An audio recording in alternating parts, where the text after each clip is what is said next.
certaines données inquiétantes par rapport à la situation démographique aujourd'hui. Parsem tient cette déclaration à partir des données qui ont été publiées par un expert qui a fait un exposé au moment du lancement de la mise en application des objectifs de développement durable. C'est un expert du FINWAP. Ces données vraiment inspirent de l'inquiétude. On nous a dit qu'au Burundi, on a actuellement un taux de fécondité de plus de 6 enfants par femme.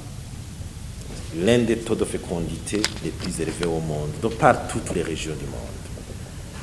Et que 65% de la population burundaise a moins de 25 ans. Comprenez les besoins futurs de cette population. En 2030, la population est projetée jusqu'à 17 millions.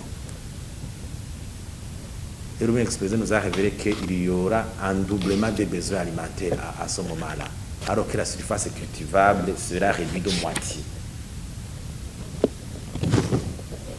Alors, si on analyse aujourd'hui même la situation actuelle, en tenant compte des données qui ont été récemment publiées par l'ISTEBU, où on montre des provinces qui ont un taux de pauvreté qui dépasse 80%, on se demande si rien n'est fait que le Burundi ne sera pas englouti par l'explosion démographique.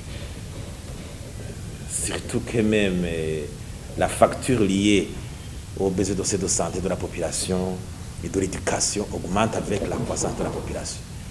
Est-ce que vraiment, avec la situation budgétaire actuelle, on pourra y faire face? Surtout que la conjoncture actuelle est difficile. Comme le président de la République l'a dit récemment au jour de l'indépendance, que parmi les défis maintenant qui nous engloutissent aujourd'hui, il y a la croissance de la population, la corruption, la baisse de l'aide publique au développement.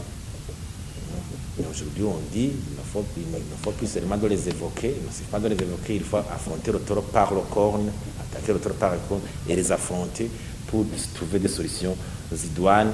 Sinon, personne ne craint que vraiment la situation démographique aujourd'hui est explosive, à voir même les conflits fonciers actuellement qui continuent à faire rage à l'intérieur du pays. La situation vraiment doit être maîtrisée à temps. Le gouvernement doit essayer de prendre la question, considérer que c'est explosif et de faire tout pour que le Burundi retrouve la normalité. On ne doit pas toujours être un pays en crise.